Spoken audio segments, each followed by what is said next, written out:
The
Ravens Flock presents The Black Files,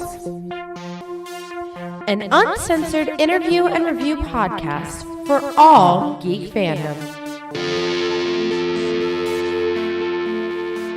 Welcome everybody, friends and pals, guys and gals, boys and girls around the world, whether you're a friend or you're a fiend, boy, girl, or in between. It is Wednesday night, a couple of hairs past 10 p.m. So pop a squat, pop open a cold one with all of your boys, because you have been granted access and are listening in to the uncensored, uncompromising interview and review podcast of the Ravens Flock. Folks, one and all, friends, Romans, lend me your ears, because it is time for a brand new episode of The Black Files. It's time. It is time. We're happy to be here on Wednesday night, July 19th, and oh my goodness. And yeah, I never thought I'd be saying this, but like something is heating up, and we are not talking about Florida summer this time around. I know. For once, we're not the only thing that's been on fire. For once. For crying out loud. Holy crap. It's been an amazing week, and it's been almost cataclysmically so. But in the best ways possible. Folks, I'm your host, Juan Arouse, one of the heads of the Ravens flock. Welcome to our program, The Black Files, and this is the program where we invite you to the darker, shadier, more serious sides of nerd and pop culture news. And joining me tonight are the usual suspects. Let's say hello first to a man who's been struggling with and hopefully succeeding in his battle against his own voice mod apps on his computer. The host of Los Amigos Play, the living end of the Ravens flock, a man with a million opinions and zero apologies. Folks, give it up for Mr. Angel Mendez! Greetings, beloved listeners and viewers. Thank you so much for taking the time to enjoy our presence. If I drop off the meeting unexpectedly, please pardon me. I am receiving a monumental amount of rain and lightning on my side, and the internet has been suffering because of it. Truly, I should have been more careful for what I wish for, but I never got anywhere in life by living carefully. That's what Chainsaw Man taught me. Well, yeah, of course. Not So, wrong, look, Angel, just be like Spike. Be Ow. like Spike from Cowboy Bebop. Just kick the damn thing. If it happens, it happens. Flop, flop. Yeah, sure. Whatever happens, happens. I say as I take a drag of my cancer stick and dwell in memories from 30 years ago. How is he? How is Spike Spiegel that old? He feels like an old soul.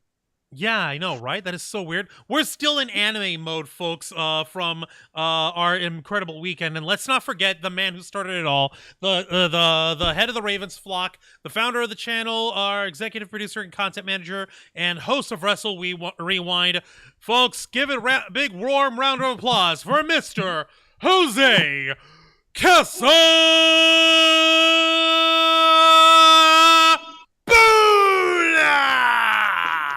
All right, thank you very much for that wonderful introduction, and I appreciate that. And I hope you guys are doing great. I hope you guys are having a wonderful night. Those of you in Florida, I hope you guys are staying in and staying dry, and I hope that you haven't lost power. Go ahead. Joseph, since you're already on here, go ahead and take care of the housekeeping here, man. I will take care of the housekeeping, but before I get to that, I just want to do a quick shout out to everyone who participated, who joined in on the live streams for the Ravens flock when we were in MetroCon 2023 for the 20th anniversary. We did a live stream Friday and Saturday. We had a good turnout on both videos, and we appreciate each and every single one of you tuning in on both days. It was definitely a lot of fun. Great memories have been made. Great experiences all around, and we're looking forward to the next 20 years for MetroCon. That's done out of the way. Let's get to the standard house. We interviewed Jonathan Young and Caleb Hiles right there on the spot. It was Nice. freaking awesome, dude. You missed out in the best way. Let me put it this way, Angel. I have a gift for you. Hey, Wancho, let's hold out. Let's hold out on the idle chatter until after I'm done with the house cleaning. Okay. Yeah. All right. Good point. And much like all our other shows on this channel, we are simulcasting on youtube.com/theravensflock and kick.com/theravensflock. Hit the subscribe or the follow button on the bottom right corner of your screen. Click the bell icon to enable notifications on all of our media content. Leave your questions and comments below, and we will answer as many as we can while we're live. And if you wish to go above and beyond to support the Ravens flock, then you can become an inner flocker. For $4.99 a month, you will have exclusive access to all the perks that comes with being a member. Juan, tell them. Well, for all the inner flockers we have on our YouTube chat, and I know we have plenty, go ahead and show off those lovely membership badges and custom emojis, letting everyone know that you're going to help the Ravens flock by continuing to help fund our support, by helping us continue to keep this machine running. Your views, your shares, the subscribes, it all helps out, and it helps in small ways. But let's not. Let's call a spade a spade. We got to talk turkey. We got to pay the bills. These conventions don't come cheaply, and neither does most of the equipment that we have to pick up in order to make this stuff run. But we appreciate it. Thanks to every single one of you folks who help us out along the way. We also you also get access to members first and members only content, a special discount to our merch store, link in the description below here, tiny.cc/shoptrf, and you also get access to us, the Ravens flock, your favorite motley crew of nerds, here to make your voice our mission by providing us your thoughts, your input, your feedback, your ideas on how to better shape the future of this channel to better suit your needs. Let's say hello to everybody in the YouTube chat right now. We have Nikki Bella holding it down for our mod squad, Planet Q's Queen, Mr. Geek Me Out. Let's see here. Vixen, the original inner flocker. I said that Thank already. you. Physetter Macrocephalus was in the chat. He's like, you guys better have deployed like 1,000 flyers at MetroCon last weekend. Get them subs. I wish we can get flyers printed. Again, another expense that we need help on being able to actually put out. You know what we ought to be doing? We ought to be handing out stickers like Andy's got, those holographic stickers. We can do it. It's just... Yeah. It's pricey. But We could, we should, we must now. It's a necessity. And I'm afraid you're right. Jen over here, Jen Pearson in the chat, and Vixen is showing off their celebration of having been an inner flocker for 10 months. Holy shit! Thank you so much. Unbelievable. Say, please don't forget to hit that like button. Exactly. It's free to like. We appreciate that. And what I was trying to tell you, Angel, here was that I have a gift, a souvenir from MetroCon to hand to you. Let me put it this way. It's a gift from the Bisonverse. Oh, I will be more than happy to get my hands on that once I see you this Saturday. We will be, of course, showing off another episode of Los Amigos Play and the Ravens Flock, as expected. And once again, my sincerest thanks for the gift, even though I don't know what it is. Though if I can say that I regret something, is the fact that, unfortunately, I didn't get to see, I wasn't there to see the fact that one of the guests was the voice actor of Space Dandy, who is one of my favorite shows. And sadly, that I did miss. No, I understand, dude, and it's totally okay. It's not the end of the world. There will be other conventions in the future, and thankfully, there will be another time for you to be able to meet the voice actor of Space Dandy himself. Shoot, I'm blanking on his name because everyone's. Me too. It's an easy name. Ian Sinclair. Ian Sinclair. There we go. You may also know him as Rashid from Street Fighter and Chuck from Panty and Stocking, who is getting a second season. I know, right? It's actually happening. Panty and Stocking with Garter Belt is getting a second season. It's been 84 years. I know it's not exactly Gynax, but still, it's Gynax. It's Trigger Nax Geiger. Studio Trigger is Studio Gynax 2 Electric Boogaloo. We're That's talking kind of anime what we now, got, folks. yeah. If this is a foreign language to you, good. you better pick up a dictionary because we speak otaku here. Warning, It's we all have good, no breaks. It doesn't get any better from here. No, it doesn't get any better, but let's go ahead and switch over to a topic which we can all universally agree. Or rather, we can all unify behind. Oh, Well, it's simple, actually. The subject is seizing the means of production. We're going Cyrus Cavalina Sonatava. Etc., etc., etc., etc. I don't Bro. know the words. I'm just singing shit. I was gonna say, do either one of you have because Ivan Rocky Drago on speed dial? You're gonna and dust him off so he can Gold box was again? Very sexy in that shot.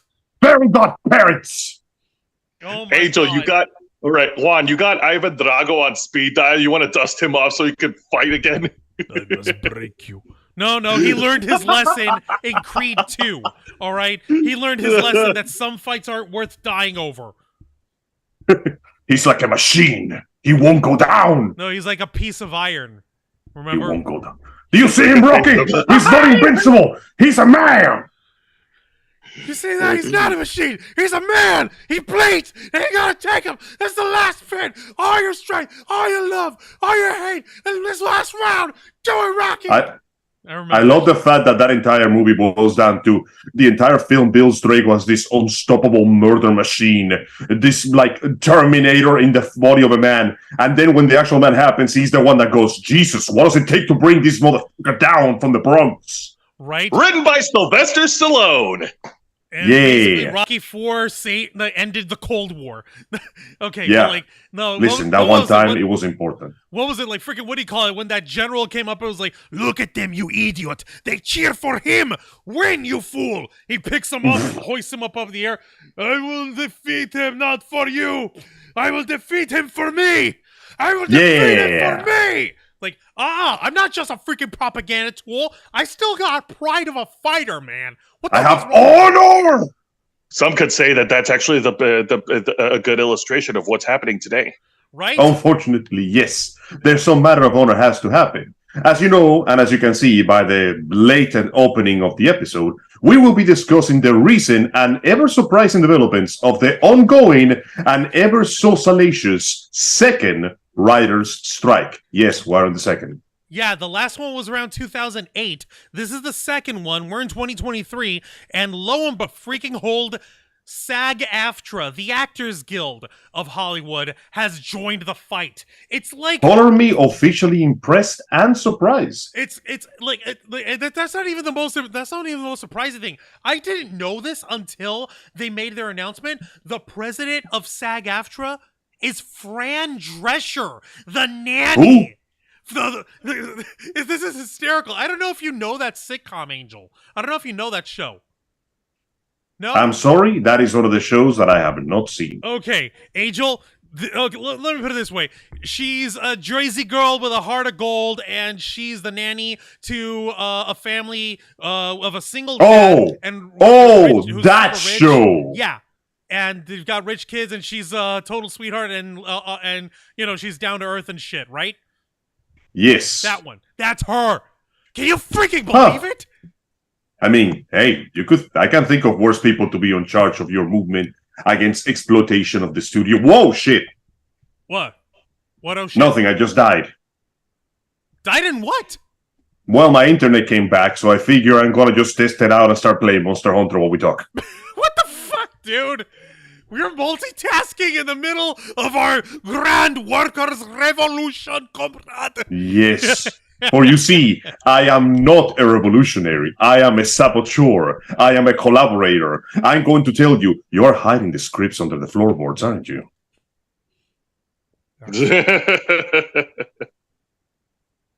But I digress. Point in case is, the writers have had enough for the second time in a row, as we have noticed that the constant, and I do mean constantly changing and increasingly brutal conditions of the TV model have made it borderline impossible to become a professional writer full time due to a combination of both convenience, difficulty, and the fact that since the business model has changed, to put it simply, it is not affordable to make shows the way they used to make them anymore. No, it really isn't. It's like, and a lot of the overhead, a lot of the cost, the expense doesn't go towards the actual production design or the cast or the wardrobe people or the people who do the construction work for the sets or any of the people who do the post-production work. I would love to see a union. That sounds a lot like common sense. Unfortunately for you, the thing that we don't want is common sense. You know what I want? I want to stuff this entire show full of CGI, so when the executive producer decides to switch the script halfway through, we can just edit the whole thing. No. Oh, and we will. It's happening right now. No, you're not allowed. We're not allowed to. Holy shit. No, I'm sorry, it's happening right now. Holy crap. Like, I'm actually double checking something over here. Planet Q's Queen in the chat. She's saying, let me see here. DOI may not happen. That is one of our big things right before Christmas. Oh, and the nanny. She was working a bridal shop in Flushing, Queens. That's around our old neighborhood. I'm listening to you guys reading a fan fiction and playing Hogwarts Mystery. Wow. Nice. Enjoy yourself. I love that. It's a nice little Wednesday night. And Mr. Geek Me Out is excited that he's going to meet Kevin McNally from Pirates of the Caribbean next Friday. I believe that's at nice. That's the guy who played Mr. Gibbs. Although, there's a chance you might not be able to see him because as of this past Thursday, when the strike it was amplified with the presence of SAG-AFTRA, the vote was like almost unanimous there, with every member of SAG-AFTRA voting to join the strike. And one of the things that they can't do is they're not allowed to make any appearances for promoting any current works. So I don't know. That's right. So no red carpet events. This is an actual proper protest. Yo, what was it? It was literally in the middle of the red carpet premiere of Oppenheimer that Christopher Nolan That's right. had actually announced, like, folks, thank you all for being here. I'm afraid to say that the cast will not be joining us tonight. They all went home in order to make picket signs. Well, at least they are genuinely fighting for what they believe in. I can respect that. Right? Yo. Yeah.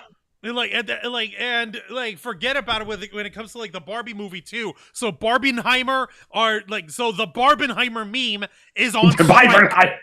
Now, the funny thing is, as weird as it is, there's folks who are arguing online as to whether or not it's ethical to consume these works now that the strike has begun. On the one hand, you can the argument's been made that if we're supporting the film as it's coming out right now, then that's showing the Hollywood producers that we'll just mindlessly gobble content up and that they'll just shovel it out. However, the other argument that can be made is that these films were produced and were in production before the strike began. It wouldn't be fair to hold them against that standard. Exactly. Most of the filming was probably already wrapped up around the time that crap went down. Yeah, it absolutely was, actually, Angel. The writer's strike started nearly 3 months ago, and the actors who joined the strike just joined last week. So the striking has been relatively recent. So that means that basically it's okay to check out the Barbenheimer memes. It'll be all right. You're not really taking anything away from the actors or the writers who put their support in, who actually made the stuff possible. It's simply that as of right this moment, any production that is under the ASPCA, no, that's not the AM, the YMCA. Freaking acronyms. AMP. Yeah, I know. AMPTP, Jesus Christ, I can't even... What the hell does that even stand for? That's the Alliance of Motion Picture and Television Producers. That's the Producers Association. And fun fact, they're not even really a guild or anything of their own. They're basically, for lack of a better term, they're a cartel. They're like a middleman for all the producers to get behind and throw their money and support behind from the studios in order to negotiate with the screenwriters, with the screen actors, with all the other production guilds when in terms of Hollywood. So yeah, that makes sense. Yeah, like my dear man, we cannot be bothered with going out there and speaking to these Olympians. How dare they be so freaking peasants? And so on and so forth, and so on and so. No, it's and I saw it in the chat over here earlier. Yeah, Bob Iger earning $74,000 a day. Yeah, a day. By the way, freaking shit. Shenanigans, okay. I say, as I vomit violently inside my own mouth. Tomfoolery, as it were. Or chicanery. Chicanery, even. Oh my god, yeah. Planet Q screen. Matt Damon, Emily Blunt, and all the others walked out. Yes, Cillian Murphy, Robert Downey Jr., Florence Pugh, all of them who were in Oppenheimer. They're like, okay, we're officially on strike. Check you later. We opened the Heimer, so it's time to go. Holy shit, just like the atom bomb. I know. How ironic and yet perfectly fitting. Mass devastation, millions dead. Well, in terms of productions being halted, one of the sad casualties in this in terms of nerd culture is concerned is the production of Deadpool 3. Literally last week before the strike began, Ryan Reynolds and Hugh Jackman were filming everything they could. However, since Ryan Reynolds is also a co-writer for Deadpool 3, since he is part of this, the screenwriters, the Writers Guild of America, he was not allowed to make any more new lines or write anything on the fly. Damn. During the Imagine all the material that we lost because of that. And with that going on, and the moment that the strike began, Hugh Jackman and Ryan Reynolds are like, okay, good news, Wolvie. We don't have to worry about the improvising or any of the other writing problems. Well, that's the bad news. The bad news is we're not going into work at all. Damn. Okay. Yeah, no shit. Never forget that Hugh Jackman did provide the voice for the titular character in Wolverine Origins, the video game. And that video game is actually way better than the actual movie. Wait, there's an X-Men Origins Wolverine video game? Yeah, Yes, it plays and I'm like the surprised you original didn't know God of War. It's metal as fuck. And I'm surprised you didn't know that Oh one. my god, It's you're right. fantastic. A little on the easy side, but man, it is fun to carve and split your way. Rip and tear, as it were. You literally rip and tear. It's great. It's Holy fantastic. shit. Oh shit, he does voice him. Well, how about that? Well, It's incredible. oh ha, Uncaged edition for Xbox 360 available on Amazon. No, but Of let me course. let me break it down like a fraction to you guys. Basically at this point, the any production that is under the any production studio that's under the banner of the AMPTP is officially halted, done, frozen, except for a few. Now, I'll bring those up to you in a few minutes, along with like the ramifications of what it'll mean to strike in terms of like the cosplay community. Because yes, the cosplay community is affected by this as well. Can I show you guys that first? Because that's Go right By all ahead. means, go near and dear ahead. to us. Now, thank you, K Storm, by the way, for sending this one over to me because this is important and I want to make sure that it's given out. Someone over here written out, let's see here. It's a person by the name of Walter Kid Kryptonite. Here is a diagram to help with the SAG cosplay dilemma. Also, do not bully cosplayers who are non-SAG / not an influencer for cosplaying struck characters for fun. If you're cosplaying for a hobby and that is all, SAG has no issue with what you do. So because SAG is not asking fans to give up something that makes them happy, if you're bullying those people who are not SAG, you are part of the problem. And if you want to be part of SAG-AFTRA in the future, I suggest you don't cosplay struck work for the time being. There is no issue with just cosplaying for fun. If you're being paid to cosplay a struck character from a struck company, both non-SAG or non-SAG, both SAG and non-SAG, there lies the issue. With exceptions like actors from the Bridgerton experience, because they were under contract to do so prior to the strike. I am not SAG, but I do work in the industry, so I will not post me in struck work cosplays. Let me see here. Whoop, I clicked the wrong button. Let me just do that. Okay, so let me see here. Let's see. So you'll be seeing Freddie Mercury, Superman in the comics version of Kraven the Hunter. And from my understanding, you can still cosplay comic book characters, but not the versions from the movies or the shows. If I'm wrong about this, you're more than welcome to correct me. Now, this is a handy-dandy little flow chart for folks to follow here. It's very simple. Now, this is brought to us by Elemental Cosplay, so thank you, Elemental Cosplay, for this one. It says here, are you a member of SAG-AFTRA or the WGA? If yes, then they're telling union members not to cosplay for or post cosplay from a struck studio or production. If no, then you go to the next thing. Are you a professional screenwriter, actor, or influencer as defined by SAG? If yes, then it means if you're hoping to join SAG-AFTRA or WGA, it might be okay depending on details of the cosplay and situation. If you're unsure, play it safe. If no, then the next question goes, has a struck studio specifically requested you cosplay to promote their work in the place of a striking actor or a writer? If no, then go ahead, cosplay, and use your post to voice support for the strike. If yes, then please don't cosplay for a struck studio or production that has requested you to do so. That's it.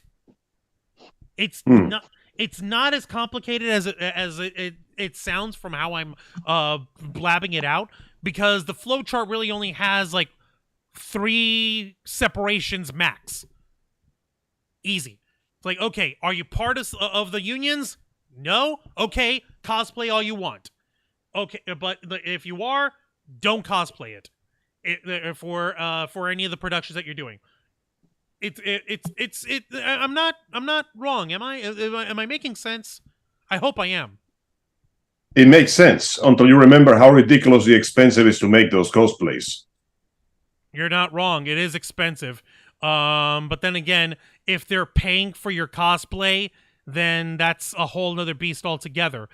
If they're paying you to wear a costume or something like that, or if they're financing it, then that's one issue or another. It depends on whether or not you're actually cosplaying for... It seems like a matter of circumstance here, Exactly. specifically with your cosplaying. Ultimately, if you're only doing for fun and it's going to be like one of those, non-profits, then by all means, cosplay whatever the hell you want to. But if you're getting paid for it, then it's not an obligation, but it's more like a courtesy.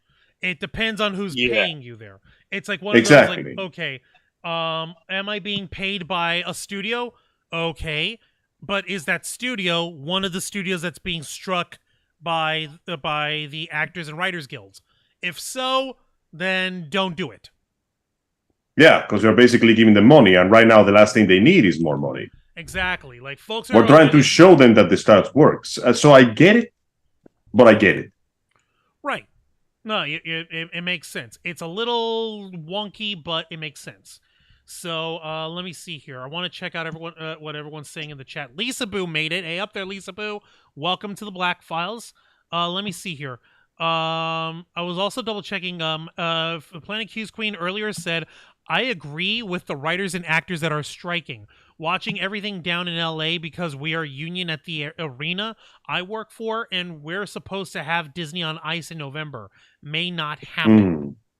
That is in fact a complicated state of affairs. But yeah, I am genuinely surprised, and to a better way, pleasantly so, of the sheer amount of support this entire thing is getting. Because, okay, let's not lie to ourselves. The first strike didn't do as much except making TV worse for everybody. And TV was already looking kind of shady before the strike began. You're not wrong, but then again, we can criticize the quality of work that comes out of the writing. I understand. I get it. Lately, it's been like 1 week since you looked at me. Sorry. Lately, exactly. Not all the stuff that's on TV or streaming or in movies has really been appealing to some folks specifically. But just because it's not necessarily appealing to some people doesn't necessarily mean that the folks who wrote those movies or TV shows, that they don't deserve a fair wage for their work. Because they normally have to be on site helping with rewrites as the production goes.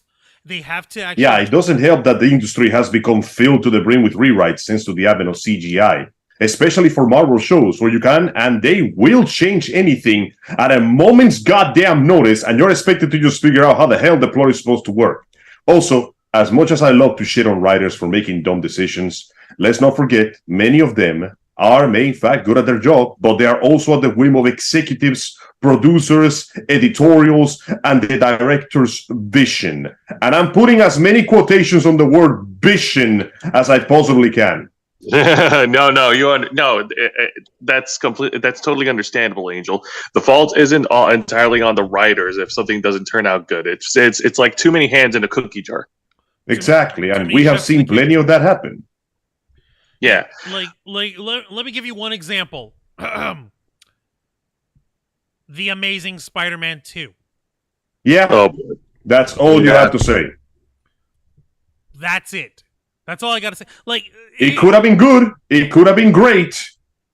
It should have been great, guys. I'll give you another example. Here's an oldie, but hopefully you guys will get this. The Super Mario Brothers movie that came out in 1992. It didn't do you know how many writers and directors they had? They had more than one director. Yeah, and they were fighting over the script. It was the husband and wife team who were up their own asses and arguing with each other. Yeah, it was a goddamn mess. Also, and while I know this is called the writer's strike, I would like to send my sincerest condolences to the poor, overworked animators that had to work in the production of Across the Spider-Verse, which recently was revealed to have an extremely troubled production with a director that couldn't properly communicate his vision, a lot of unnecessary rewrites, and when you have to rewrite and redo scenes from an animated movie, that is months of work down the drain. How the hell are they not on strike? I think they may be part of this. They're not unionized. Oh, that's right. The animation studios basically get the worst end of the stick in Hollywood because the competition is so fierce that the studios basically screw them over repeatedly. It's a godless mess, man. Like it's when it comes to any sort of post-production team, whether it's compositing, visual effects, editing, CGI animation, modeling, sound design people, they don't get to have unionization because, like you said, they get the short end of the fuck stick over there. Like the worst. They get treated like absolute garbage compared to other studios. Also, Shelly Fitzgerald made it into the chat. Hey, up there, Shelly. Welcome. Hello. To the Black Files. Thank you for helping us hold it down with our mod squad. Planet Q Screen was saying some of the soap opera actors are standing with their movie brothers and sisters for the strike. Yeah, see? Because like as they should, yes. Days of Our Lives, all that shit. Like because they're screen acting as well. It's not just movies. And you want to know what's ridiculous? I'm also seeing like a lot of discourse online of people trying to crap on, oh, these Hollywood actors, these multimillionaires are asking for more money. Why should I care? It's none of my problem. I don't care. There are horrible liberal actors that are woking up the wokes. It's ruining all my movies with their wokes because they're all too rich and woke. They're all stupid wokes. I don't want them to have all that money. I don't care. They're whining and complaining, blah, blah, blah. You see, here's where the devil's in the details. In order for SAG-AFTRA members, in order for actors who are part of the union to qualify for health insurance, which, truthfully, every job should provide, regardless. So that's another can of worms. Should be. So that's another can of worms that is to be unpacked at another time. They must make an annual minimum income of approximately $26,000 a year. Not too much. That's quite a bunch of dollars a year. Guess how many members of SAG-AFTRA actually qualify? I'm going to go ahead and say very few. 13%. Wow. And I'm guessing those are the ones working on the top tier shows that are currently hot off the presses in the streaming services right now, correct? That's right. Like TV shows and movies that are like, so you're seeing Matt Damon, Robert Downey Jr., Cillian Murphy, Florence Pugh, what's her face, Emily Blunt, the folks in Oppenheimer walking out, and you're thinking, oh, these stupid, ridiculous multimillionaires. Like, guess what? They're not doing it for them. They're not going on strike for themselves. They know that they've got themselves covered. They're set for life. For the other 87% of actors who don't even make that. It also doesn't help that, unfortunately, being a writer, like being an actual writer, even if you get a good gig on a TV show, it's borderline impossible to have a full-time job as a writer right now. Because, remember, the way that they got paid got changed. Shows can now get canceled half a season in and you only get paid for that much. Back in the day, you used to get paid for the whole script. Now they only pay you for whatever they can put on the air. And services like Netflix are more than happy to take one season and stretch it into two just so they can pay you less. So the actual work itself has become both more difficult, more unrewarding, and far, far less gratifying to work with. Like, if you're a writer right now, you better have a second job lined up, because even if this shit succeeds, the model is not going to go away, unfortunately. You're going to love this, Angel. Since you were mentioning, like, writers, like, actors on TV shows and all that, yes. you're going to love this. Rosario Dawson, who is going to be portrayed on Disney Plus very soon as Ahsoka Tano, right? That's right. She went out and she's striking along with everyone else in SAG-AFTRA. Her stuff was already filmed, so it won't be a problem watching it. But you want to know what she said? She's striking because, in her words, she knows what it's like, that because if it wasn't for unionization and if it wasn't for equal pay and fair pay, she would be eating ramen the rest of her fucking life. Yeah. It's easy to forget. Listen, it's easy to shit on writers when we see horrible TV shows. That's fine. Understandable, sometimes even deserved. But let's not lie to ourselves. This business has been slowly, and thanks to the new changes on technology, not so slowly, been tightening the noose way too freaking harshly around the people who actually make the business work to begin with. I think I made this comment before some time ago. I can't remember, but I'm going to say this again. A professional fulfills their contractual obligations, but more importantly, a professional knows their worth. Yeah. But here's the thing, though. The companies also know your worth. And they know that when you get desperate enough for food, worth ceases to matter very goddamn quickly. Especially in Los Angeles. Do you know how high the rent is in Los Angeles? It's disgusting. Yeah, morals tend to fall by the wayside when you realize you are 3 meals away from becoming a caveman. Like, this is... And they know it. You want to know something really cool, Angel? Folks are probably wondering, like, oh, what the hell is everyone complaining about with this stuff? Oh, they just want more money? How dare they? Rada, rada, rada, rada. What do we always proclaim here? What have I always stressed to you, Jose, to you, Angel, to anyone when it comes to trying to get advice from us in terms of journalism and journalistic investigations when it comes to any story? What's the Give us your money. Rule? Be the state of Missouri. Right. What is the nickname for the state of Missouri? Show me. The show me state. Right? Yeah. Freaking Florida's the Sunshine State. New York is the Empire State. Texas is the Lone Star State. Missouri is the show me state. Talk all the big game you want, but I want receipts. Prove it. I want results. You show me the... Where's the money, Lebowski? Where's the goddamn money? No, hey, Juan, can I make one minor joke to kind of break the ice here? Go ahead. Oh, I thought when you said be the state of Missouri, you want me and Angel to be miserable? Get it? Because Missouri. That's an old joke. Don't quit your day job, please. See, this is why you're not a writer, Jose. Joe, you are legally not allowed to attend the strike. Your presence will make the writing go lower in quality somehow. We'll get a third season of Batwoman. Gee, Angel, way to make me feel miserable. That's it. One, kick him off the meeting. Kick him off the meeting right now. We're done. We tried it the nice way. Kick him off the meeting. Go to his room. Kick his router right under his feet. I know where the folding chairs are in this house, Jose. I will Pillmanize you. I don't give a damn.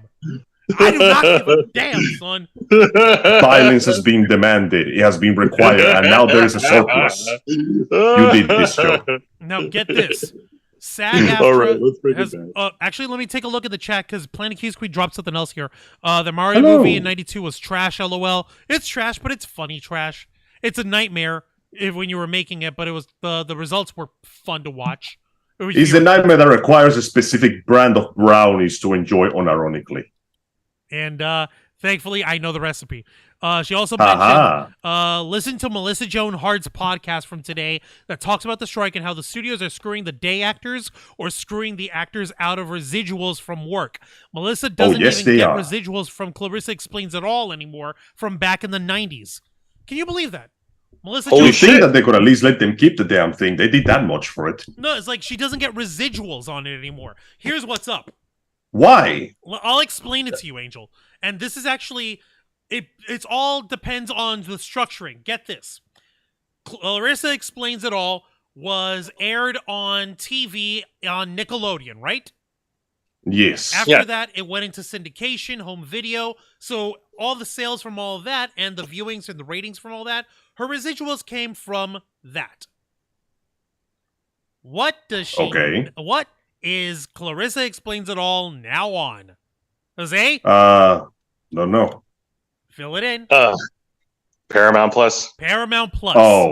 Oh. Because a lot of Nickelodeon content is on Paramount Plus. Nickelodeon is part of Viacom. Viacom is part of Paramount, right? Follow me? Okay. Yes. Yeah. Yeah, so she never got residuals. Oh, shit. What? Oh, she didn't even get it from then. Oh, that gets her... That's terrible. Well, she was like a teenager, and they're like, whatever. These kids don't need that shit, blah, blah, blah. The exploitation of child actors is a well-known aspect. but right down to exploring their financial weaknesses as well. Because Yeah. are you really surprised? Yeah, you don't believe us? Just go ahead and listen to / read Jeanette McCurdy's biography, which is, I love the title of her book. I'm Happy My Mother is Dead. Yeah, that, guys, I'm not going to dive into it because that's another can of worms, but let's just say that girl, well, she's a woman. That woman now, she's gone through some shit. She's gone through some serious shit. You're not wrong. Yeah. Also, Lorraine Lamore made it in the chat. Hey, up there, Lorraine. Hello. Welcome to the Black Files. She's asking, just got here. Didn't the writers join the actors in the strike? It's actually the other way around. The writers struck first, and the actors joined in last week. So now they're striking. The writers struck first. Their reinforcements came from Hollywood. Angel, you know you know what this is, Yeah. guys? It's Gandalf and the Rohirrim, joining in at the Battle of Helm's Deep. Yeah, it kind of feels like it, yes! Like, baby. Really Faraday far more stands grammatically alone, messed up person. not alone. Rohirrim to the king!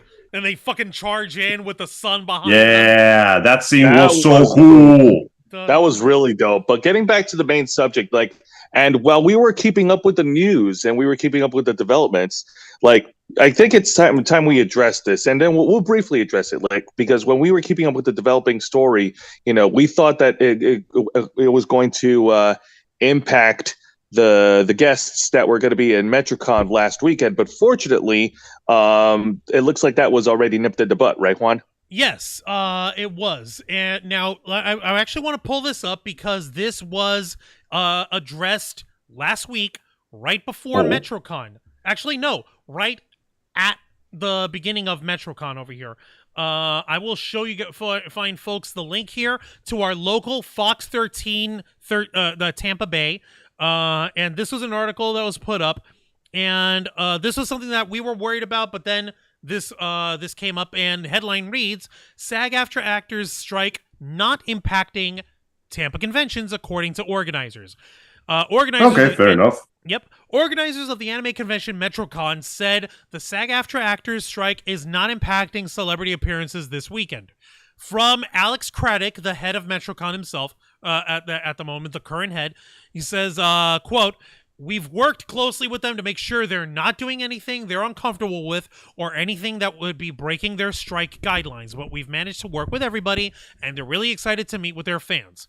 Many of the event's celebrity guests are voice actors," Craddock said. "None have backed out of their appearance for this weekend," he told Fox 13. Craddock continued, "It doesn't seem to be impacting us so far. The celebrities are all really happy. They've arrived already. Everybody seemed really excited." Very short, very sweet, to the point. Sometimes it's better to keep a business-like, so you make sure you're not taking too many sides. I mean, at the end of the day, it's just a con. It's a fan event, you know? Okay.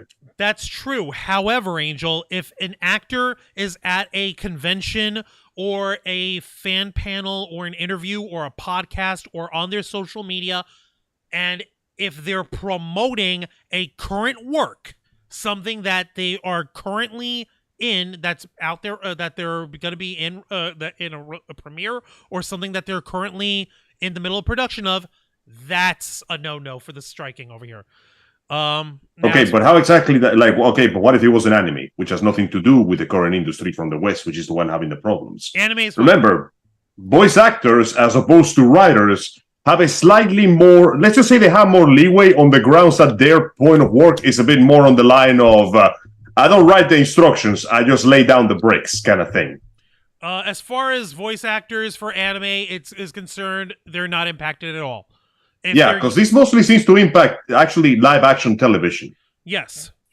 Whether it's live action television or if they're like celebrity voice acting for TV and movies, Angel, it's not just TV, it's not just streaming, it's also films. Which actually brings us to the next point with Tampa Bay Comic-Con coming up at the end of July. All right, continuing with the article, Jose, since you're trying to railing us through and guiding us through this, let's see here. Dan Farr, who's one of the producers of Tampa Bay Comic-Con, he says, "So far, the word is that things are business as usual, so we'll assume that's the case. Tampa Bay Comic-Con online guest list touts the cast of Lord of the Rings, including SAG-AFTRA's National Board Executive Member Sean Astin. Yo, that is Samwise. That's Sam. Well, damn. Yeah. Yeah. Can you believe that the dude's actually an executive member for SAG-AFTRA? Yeah, I could. Pretty wild. Continuing with the quote from Dan Farr. Where is it? Where'd it go? Where's my thingy? Here it is. Okay. Reads, if there's further clarification that comes out, maybe there's a tweak, maybe people in a panel may not be talking about their character work as much, and maybe a little more personal. That's something that we'll all figure out as we get closer, as Tampa Bay Comic-Con is concerned. Those photo ops are still a go. He's also continues saying, I don't foresee any actor not willing to sign an item or image or something that a fan brings to them. They may not provide images at their table, and once again, this is all speculation at this point. We don't know where that line is going to be drawn. All right, so there's that. Makes sense. So far, that makes sense. Yeah, it's all like, it may sound chaotic and it may all sound crazy, but to be perfectly fair, the actual guidelines for striking are very organized. I call them lenient to an extent. Right? Now, the thing that I wanted to point out with all the stuff that's going on over here, you're going to love this, guys. With the whole thing of showing the proof, showing me, like, don't just talk the talk, walk the walk. If you go to sagaftrastrike.org, the Screen Actors Guild have actually gone and laid out everything that the screen actors have been negotiating for with the Producers Association. And I've got it here for you fine folks to read along with me. Please do. I want to know what these terms and conditions are. This is it here, Angel. I'm actually going to highlight what's on their front page. SAG-AFTRA negotiated in good faith with the AMPTP. We said we need a modern contract that addresses modern issues. They countered with business as usual, income erosion, AI exploitation, abusive self-tape demands. Our careers as performers are now in jeopardy. This is why we're striking. Read the details here. Now, here are the details, which if you click on it, it's a nice little handy PDF that you can read at your leisure. Now, I'm going to show you the chart of everything here. If you go to page 4 of their chart, the minimums that they're asking for in terms of economics, inflation, and wage invasion. For the minimums, they're the screen actors are asking for 11% general wage increase in year 1, 4% in year 2, and 4% in year 3. Without an inflation-adjusted year 1 wage increase, members will be working for lower real wages in 2023 than they earned in 2020 and would likely still be working for lower real wages even in 2026. What the producers countered with was 5% in year 1, 4% in year 2, and 3.5% in year 3. So not even half of what they were asking for the first year in wage increases. Now, for new media revenue sharing. So this involves revenue sharing for streaming services or for online stuff. Casts share in the revenue generated when their performances are exhibited on streaming platforms. This would allow casts to share in the success of high-performing shows. That would make more sense, especially considering that shows can get canceled for no reason, and a writer could basically waste their entire time writing an entire season for nothing. You gotta have some insurance if the job doesn't give it to you. Angel, you know? Guess what? And Jose, guess what the producers say? What did the producers somewhere say? On the lines of no and fuck no. One word. Rejected. Yeah, I thought so. Just rejected. The freaking nerve. They don't even bother with an explanation. Just like, no. Yeah, I figured. They would go that way because they are pricks. Yeah. No, gigantic pricks. Now, this is something that I wanted to look at over here because this is important. Meal penalties. I wanted to go into that. Actually, no. I'm sorry, let's go to what? late payments first. Now, get a load of this. Normally, when it comes to getting paid, screen actors and film actors they get their checks roughly a month or so later, right? Like 3 weeks or 4 weeks later, right? They get paid monthly. Sometimes those paychecks are issued late. They come in as late payments, and they can be anywhere from 6 to 8 weeks. Now, for the actual negotiation, SAG-AFTRA said they want increased liquidated damages due to the unacceptable trend of egregiously late payments, like a late fee. Hey, if the movie studio is late in charging us, they have to pay us a penalty. And rather, if they're late in paying us, they owe us a penalty because they're fucking late. This what they. I mean, yeah. Normally, when you do a job and the job doesn't pay you on time, that is grounds for like legal shit. It is, except here the studios they said it's rejected, and this one comes with. Though they admit that their companies consistently pay late, they have stated that they will not pay. They still will not pay on time, even with increased penalties. So the motherfuckers won't even acknowledge, yeah, we'll still pay you late. No, that's worse. Take it. They acknowledge it, and then they say, but we're not going to do anything about it, though. Wow, way to stick to your guns, assholes. Man, this is some Fallout 76 shit. Literally, we're not planning on doing anything about it. You know, I think now would be a good time to actually bring up this point of reference, Juancho, if I have your permission. What point of reference? You know which one I'm getting at. It's related to the shirt you're wearing. Ah, yes. Yeah. So a little bit of a history lesson. So going all the way back, Angel, let's rewind the clock all the way back to 2014. So, wow. Yes. So multi-time world champion, the best in the world, CM Punk, on this podcast, on the Art of Wrestling podcast with Cole Cabana, while CM Punk was stating his grievances on why he left the WWE early that year, he mentioned that around that time, that the NFL, the National Football League, was getting fucked in the ass because at that time there is a union for the players. Of the football players who are striking because they want health insurance. And at the end of it all, the NFL is paying out. They paid out all of it so that the unions can have coverage for their concussions and so that they can have better health care. Yeah, you need the goddamn players. Listen. The companies can say whatever they want to, but if the players don't play the game, what do you think is going to happen? Exactly, and this can also be applied to what's going on right now. I mean, yeah, it's not as dangerous as playing football, but still, dude, the actors when they do physical stuff, they got to be covered. Yeah, especially actors that insist on doing their own stunts. Tom Cruise. No disrespect to the man, but dude, you're pushing 60. We get it. You're not. We get it. You're a virile man. Relax a little bit, man. He's gonna keep going until he Jackie Chan's himself. Look, man, it's constantly hard living like you're 35. Shit, right? Hey, if nothing else, the man is guaranteed to leave behind a good-looking corpse when he inevitably dies hard. That's Bruce Willis, bro. And he's not. That being said. Yeah, go ahead. Sorry, I meant to say that one of the aspects that we're also forgetting is that being a writer also highlights the incredible difficulty that is working on a show that is even not guaranteed to gain traction. Consider the following.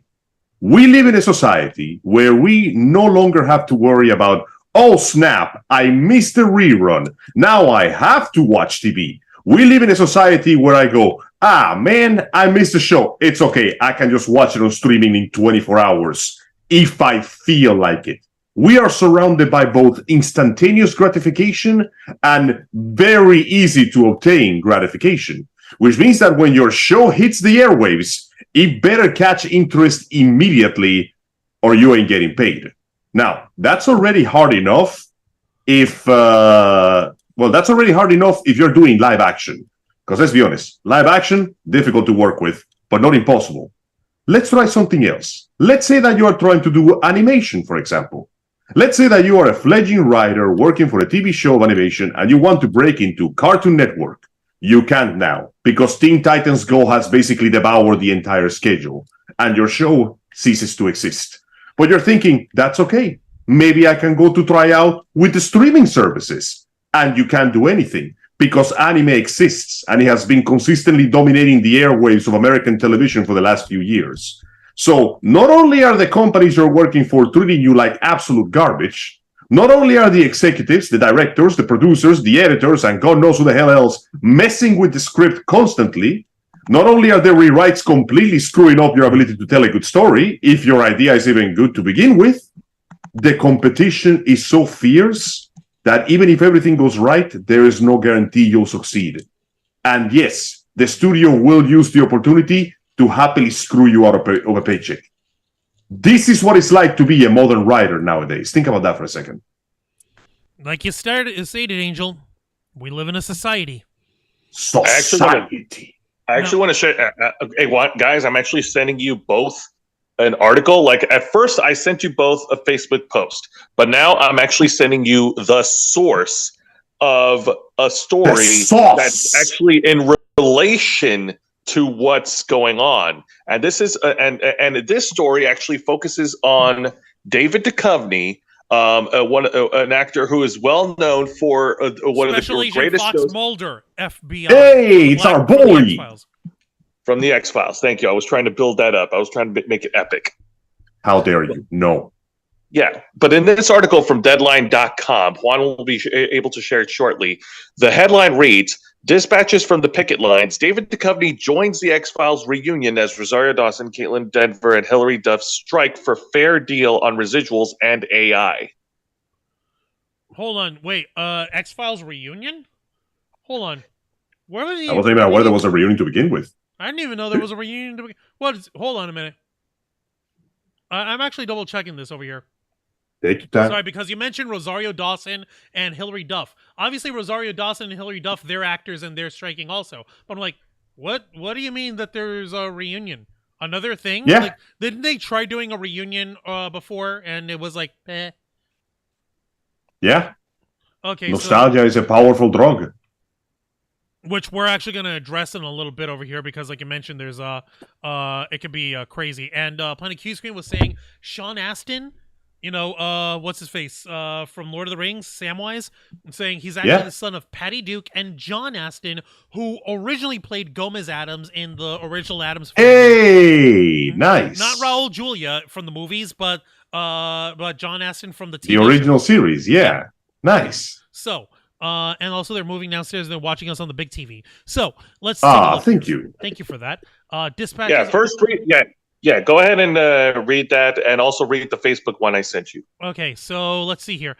Discover the past, live the present, and fight the future was an apt message from the X-Files, 1998 spin-off movie, and it's one that could be applied to the current actors and writers strike. Which in this headlines, it is day 4 of the SAG-AFTRA strike and day 77 of the WGA strike. It seems timely then that some of those responsible for writing and starring in the long-running sci-fi hit were outside of Fox as part of an X-Files reunion. Star David Duchovny told Deadline that there are so many issues to try and get through, particularly AI. Quote, "I think the powers that be have a lot on their plate right now with trying to figure out kicking the can down the road with the AI stuff. What's it capable of? They're philosophical questions," he said. Duchovny also highlighted streaming residuals. Quote, "We always worked in a business that rewarded success and didn't want failure. Now we have these opaque streamers who kind of tell us what's a success and what's a failure, and I wouldn't trust an employer to tell me how well I'm doing," he added. He was joined on the reunion by the likes of Annabeth Gish, who played Special Agent Monica Reyes, and Thomas Schnoz, who wrote on the show The X-Files before becoming executive producer on Better Call Saul. Okay, so that's what they mean by reunion. That's what you meant by reunion. Okay, and let me see. Oh, God damn it, Duchovny. I see the freaking thing that you sent me, Jose. I'm going to pop up that photo, and I hope you're proud of yourself. That is so. That is so by all cringy, means. Like that's what. at the same time, it's funny as hell. I was trying to find a link to connect. Yeah, I was trying to find a link to connect to the Facebook post because unfortunately the Facebook post doesn't have an actual source. But According to the Facebook post, like it says here, that David Duchovny sued Fox because they sold the X-Files reruns to Fox-owned stations in a sweetheart deal rather than on the open market, scamming him and other participants out of millions of dollars. In residuals. Wow. Yeah, in residuals. Of course. Why am I even surprised? Why am I even not surprised? I told you with the thing with Clarissa Explains It All, like that was actually an example before Planet Q's Queen corrected it, that she didn't get any residuals, period. And like the anything checks, to not pay. Like, okay, you're gonna love this, Angel. You're gonna love this. Dante Bosco, right? Yeah, it's our boy Zuko. Zuko, Fire Lord Zuko / Rufio, right? He's been acting in a bunch of stuff all his life. And on his TikTok page, he would occasionally do little videos of like, hey guys, let's pick a random residuals check and let's actually open it up and I'll give you a story of which production it's for. And he opens it up, okay, this is from when I acted in such and such, and he shows the check amount. It's always like a PP, like 75 cents or 2-cent check. He deserved better than this. No, it's like residuals, like from stuff when he did when he was a kid and stuff. But okay, fair enough. Those are tiny. Yeah, it was from when like 20 years ago when he was younger, when he was a spry little baby. Now he's a grown, young 20-year-old man. I'm giving him. I know he's older than 20. I'm giving him the He's getting the benefit of doubt. Yeah, I'm giving him the flattery he deserves. Filipino don't crack, apparently. Filipino do not crack. Apparently not. Let me see here. Yeah, and the whole thing with Duchovny that I was goddamming was apparently his picket sign was a UFO doodle, and it says the residuals are out there. Fucker. I can't show it on that's pretty good. I can't show it on the computer, but I could show it on here with what Jose sent me on my phone. Yeah, here it is. Okay. I won't lie, that's pretty good. Yeah, it's the funny. Residuals are out there. Do the la la la la la la.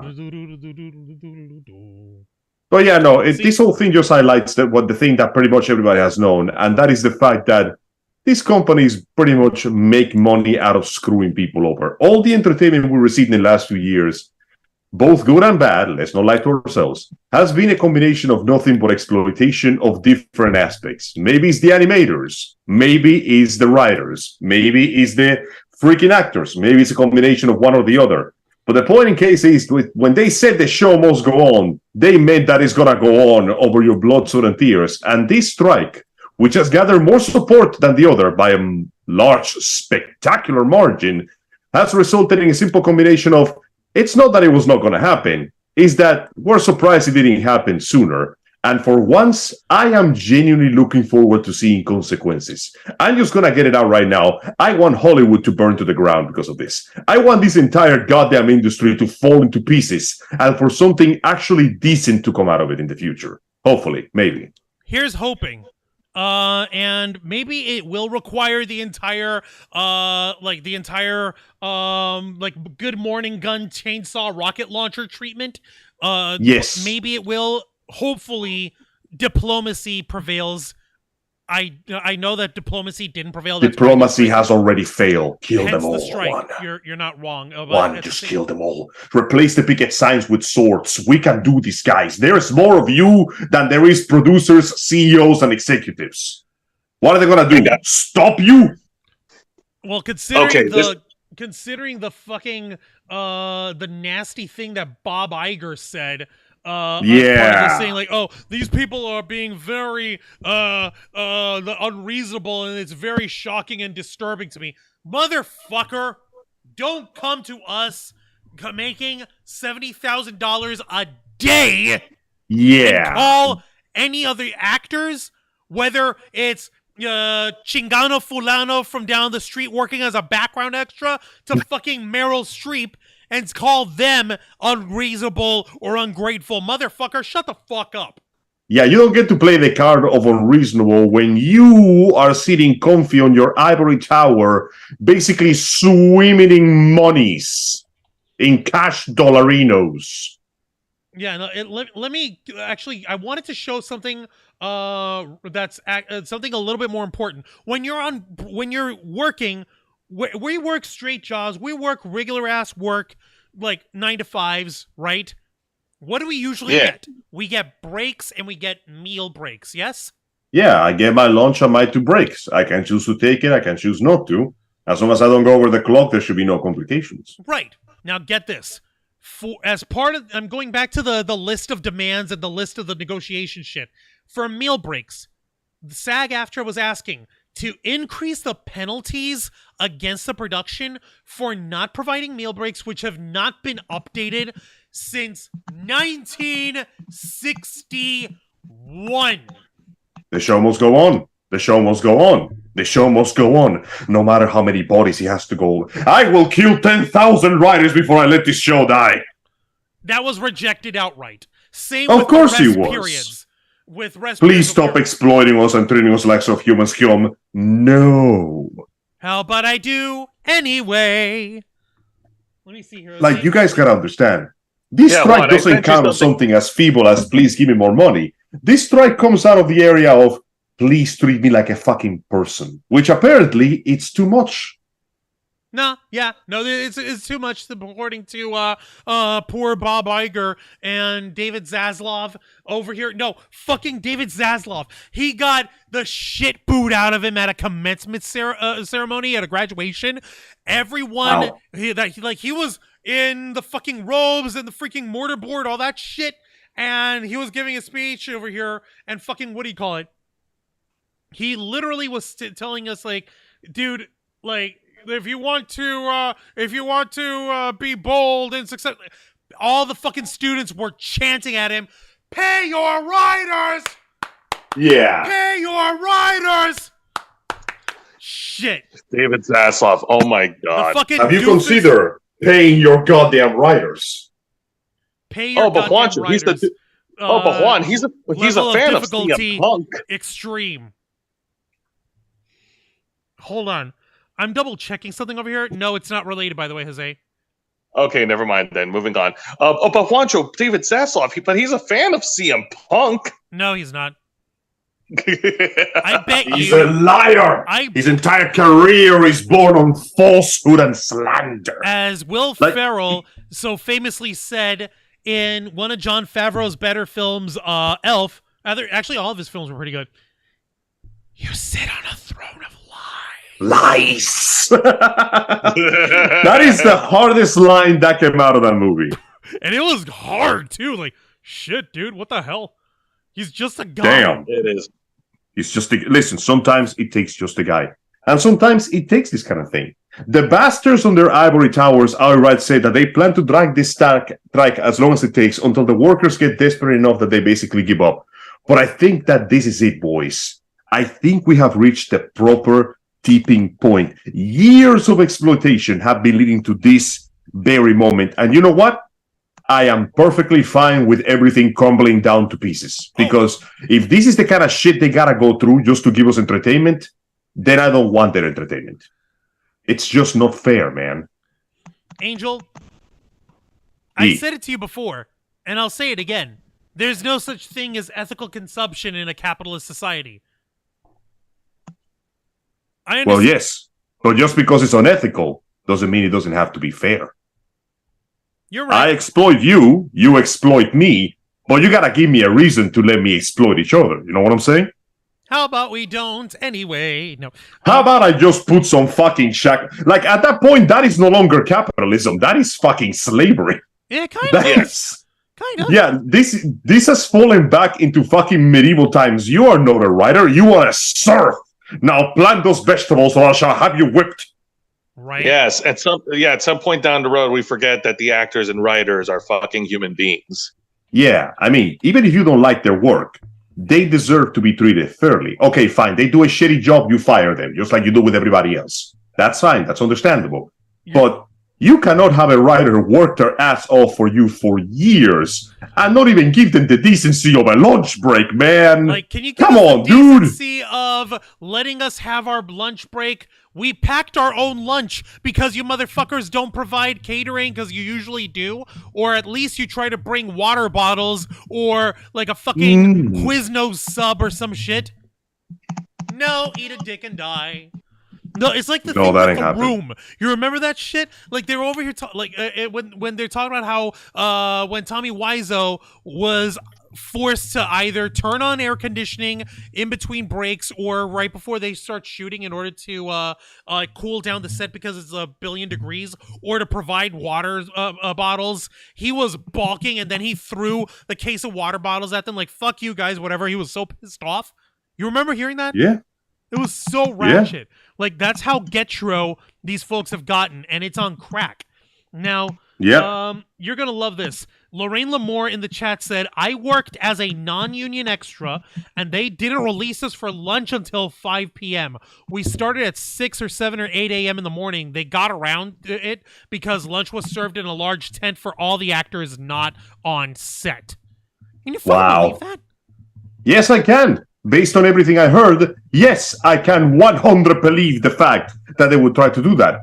Because you don't understand, baby. This is showbiz. If you make it big, this is your big break, and you will never have to worry about this again. And that's how they hook you. That's how they hook you. They dangle that freaking golden carrot in front of your face. And as you're running desperately to reach it, you don't realize you're stepping over the corpses of countless other dead horses. And there'll be more and more until this point. And that's why I'm so happy that this is actually happening. Because, okay, right now, how this works is that, this is my hypothesis. First, the producers, the studios, and the TVs are going to try to release every single piece of anything that they already have written, to try to make it seem like the machine is working just fine, sir. Ignore the smoke and the flames. Then they are gonna get fucking desperate. And when that happens, we're going to be seeing something shenanigans. The quality of whatever TV entertainment passes for is going to become even worse than it already was. And we are going to see some garbage. And that means that it's working. We're already on our way there. And I'll pull it up because, bruh. Don't. Oh, yeah, bruh. They're going on the blockchain, bruh. Oh, that's right, baby. Because we are not done making bad decisions. Let's talk about motherfucking NFTs. No, it's not NFTs, the blockchain specifically. I'm going to get to the rest of the comments because I saw Planet Q's Queen and Lorraine Lamore mentioning other stuff over here, and I am going to bring it up in a moment, but I got to pull this up. Everybody was crapping and dunking on the Flash, rightfully so. Yes. But oh, God, I just remember what you're talking about. I sent you and Jose the freaking advertisement for it, and I shit you not, this is a real thing.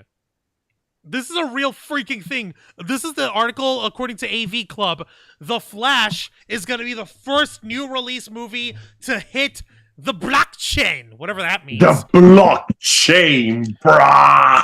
Let me see here. Like the byline says, the Flash movie will be an NFT now because the future is utterly ridiculous. I mean, you know what? This is incredibly fitting. Remember how the movie ended? I know how it ended, and it's stupid. What a wonderful, wonderful, and yet fitting conclusion. Everybody standing around, pretending to look proud, surrounded by cardboard cutouts as the universe falls apart and explodes into itself. This is exactly what I needed to see. As universes smash into each other. I hope you'll pardon me, by the way, folks. Spoilers, by the way. This is your obligatory spoilers to a shitty movie. Yeah, for the Flash movie, obligatory disclaimer, we're going to spoil the ending of the Flash movie. If you haven't watched it, too fucking bad. If we're going to spoil it anyway, if it has been spoiled to you already. Okay? Okay. So, the Flash, Barry and young Barry, he traveled back in time, teams up with himself, gives himself his powers, then he had to get himself his powers back, and the young Barry is wearing a makeshift Flash suit made out of a Batman suit, which looks ridiculous because they have to have a goofy gag where he's putting the mask on. It's a rubber mask, and it's all over his face, and it's dumb, and he uses a little a freaking steak knife to cut the ears off of the Bat mask. It looks stupid. Moving on. So, Barry and the other Barry are in the Speed Force's Chrono Bowl. This is the visual representation of the temporal universe within their universe, right? It's a kaleidoscope of possibilities, basically. Right. It's how Barry Speed Forces himself through time, past, present, future, right? Okay? So, fucking, as he realizes that there was one dark speedster who shoved him through and wrecked it all and was very threatening looking. Surprise! It's a future version of young Barry who got so worked up that he can't fix everything now that he has the power of the Speed Force, and he's consumed by it, and he wants to fix all the mistakes ever, that he's made himself into this eldritch abomination dark Flash with Fun fact, you just described the plot of the Buzz Lightyear movie. Oh my god. Oh, boy. Of all the fucking things for the Flash to rip off, they rip off the Lightyear movie. Yeah, it's one of those big, dramatic, Barry, stop trying to fix your mistakes. You can't change the past, bruh. But you gotta let go. Listen, there are things that cannot be changed. I'm not talking Doctor Who shit. I mean that these are the moments that define you. You know, the funny thing is, the Time Machine movie, which came out in 1990, like freaking 9, made this plot a lot better. You cannot change time because you cannot alter the reason why you travel back in the first place. Every time you try, thank you. Everything you try will inevitably result in a different event forcing you, because without the cause, there can be no effect. You cannot I like that version of time travel that basically goes, no. There is no parallel shit here. There is one timeline and there is cause and effect. You fuck with A, you get fucked by B. The end. Yeah, exactly. A butterfly effect. So, what do you call it? That movie was also pretty good. Yeah, that one was pretty good. It was pretty good. It was weird because Ashton Kutcher got prison butt fucked. Anyway, that's not important. But what is important, and I think we need to bring it up right now, Juancho, before Angel has to bounce. That's right. It's almost 11:30. Yeah, SAG-AFTRA and the Writers Guild are not the only ones on strike. Okay, they're not the only ones on strike, but there's. I'm actually going to I'm actually going to bring this up now, Angel. There are others who may be. There are other labor unions that might be striking in the near future. Good. Power to the people. Exactly. Row, fight the power. Row, fight the power. Yeah, no. Exactly. It's getting crazy because the IATSE, which, if I'm not mistaken, that's the that is the International Alliance of Theatrical Stage Employees, the IATSE. So Broadway are holding a vote to authorize a strike as well. I mean, it makes perfect sense. Those theater people one day might become actors. They sure as hell don't want to go to that. Not everybody can be Sir Patrick Stewart and demand privileged treatment, you know? Actually, Angel, it's a little more complicated than that. This is the article from Hollywood Reporter, which was exclusive, and this is actually specifically not the actors, but the stagehands, wardrobe, hair and makeup, the production people, the people who work in making everyone look good on stage. The IATSE holds strike authorization vote for theater workers on the Pink contract. That's a whole nother thing. But the point is, the contract covers about 1,500 stagehands, wardrobe personnel, and hair and makeup artists who work across 28 productions on Broadway and 17 on tour. If a deal isn't reached, a strike could occur as soon as Friday. That's just a byline. That's good. Don't give them deadlines. Just do it. Make them. This is not a threat. This is a statement. Just do it. Just do it. IATSE is conducting a strike authorization vote after the Theatrical Crew Union says talks with the Broadway League and Disney Theatrical Productions have stalled. The contract negotiations and the strike authorization vote concern stagehands, hair and makeup artists, and wardrobe personnel working on a so-called Pink contract. About 1,500 workers are directly covered by the agreement, and they work across 45 theatrical shows with 28 productions on Broadway and 17 on tour. Voting is open on Wednesday and Thursday only. So right now and tomorrow, if you're a member of IATSE and if you wish to vote, to make your vote now. What the hell are you listening to us for? We're a bunch of a-holes on the internet. Let's see here. Yeah. If the members vote to authorize a strike and a contract agreement is not reached, IATSE says workers under the pink contract could strike as early as Friday morning. The pink contract personnel are employed directly by the production and often work on the show from out-of-town tryouts in other cities and then on Broadway, or follow a show on its tour.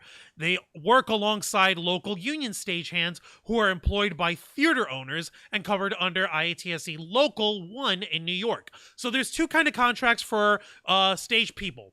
There's people who are under Local 1, and there's people under pink contracts. This is for the folks who are under pink contracts. They're part of the tour. They're part of the production people. Of the ship. Yeah. Part of the crew. Whereas Local 1 are people who are either local in the city or they are employed or unionized by the venue. Like the building. Makes sense. Okay? So they need a 75% vote minimum. So it has to be minimum 75% yes for the strike to be authorized. That's for theater people. So yeah, go figure. The theater is joining up on this bitch. Now to crack on this, another crazy ass union that's gonna be the striking soon. They're trying to avert a strike, and I'm putting up the Reuters article. Is with UPS. The mail? Yeah. Yes. The mailing What people. the hell does the mail have to do with it? I mean, I'm happy that they're joining. That's cool, but No, it's what? not. What? It's not a matter of. It's not at this point. We're not even talking about the entertainment business. It's simply unions. It's simply people who are not going to be exploited for their labor, who are coming together and using the collective bargaining power to make their voices heard. Now, To be fair, though, if anybody knows about working on harsh, difficult conditions, the mailman could tell you some goddamn stories, you know? Yeah, no shit. It's insane. Oh, it could be freaking ridiculous when it comes to the mailing services. Let me just get this out here and out of the way. So the Reuters article headline: UPS strike. Union and UPS return to bargaining to avert the strike. UPS on Wednesday said it will return to the bargaining table with a better offer for roughly 340,000 Teamsters represented U.S. workers in a bid to avert a potentially economically damaging strike on August 1st. The quote from UPS in a statement says, "We are prepared to increase our industry-leading pay and benefits, but need to work quickly to finalize a fair deal that provides certainty for our customers, our employees, and businesses across the country." The union said that the Teamsters union said that the world's largest delivery company contacted it on Wednesday with an offer to resume talks next week. The International Brotherhood of Teamsters said in a statement on Twitter. Talks broke down earlier this month on July 5th, with each side blaming the other. Well, some things never change, I guess. Yeah, no figure. So, this is like a fucking summer of strikes, my man. Yes. You guys know that movie, A Bug's Life? Yeah? Yes. No reason. Why would you bring that out without context? You need to watch the movie in order to understand it. I get what Angel said. Has Joe never seen A Bug's Life? I don't think I have. We gotta sit down and watch that, dude. It's a classic. I've seen it over here. No. I mean, I've watched Ants, but that's totally different. Ants is actually fairly accurate to this metaphor as well. Ugh. Yeah. But that being said, this has gone far beyond entertainment. Like, again, you have to know your worth as a worker, as an employee. It's not just the UPS over here, by the way. I'm sure you're aware, Angel, that there's also unions for Starbucks employees popping up all over the country, specifically on the West Coast, but spreading out all over the place. To be fair, if I had to work at a Starbucks for longer than a year, I would need a union too. And legal counseling. Mm-hmm. And psychological counseling, right? Yes. And Better Call Saul for that. It's not just it's also not just folks at Starbucks. There is a union at Waffle House. Okay, see, now that I know it has to be there. Because I've been to Waffle House, and I see what happens in Waffle House, and they're actually lying to you, Juan. It's not a union. What do you mean? It's a dojo. Ha! Never gotten into a fight with a Waffle House employee? Don't. They know ancient and mysterious archives. The martial art of the folding metal chair leaves little to survivors, but it is a very good teacher. You're gonna love this. I'm gonna pull this up because employees of Waffle House in South Carolina are going on strike. This is hilarious, but this is from 9 days ago. A Waffle House restaurant in Columbia, South Carolina, supported by the Union of Southern Service Workers, is protesting poor working conditions and low pay. So they're not necessarily on union, but they are striking. So can you blame them? It's Waffle House. Like, you're in mortal danger every time you step in that place. I've seen battles in its parking lots that make Waterloo look like a goddamn Sandlot slap fight. Why do you think I have such a good time going over there? It's great. Their country ham is amazing. Holy crap, guys. I'm looking at a post here. Disney shuts down the production of a Lilo and Stitch live-action movie. It was posted on July 18th. It's just joined Disney's live-action Lilo just joined the ever-growing list of productions shutting down in the fallout of the SAG-AFTRA strike. Yeah, no, makes sense. Shut it down, boys.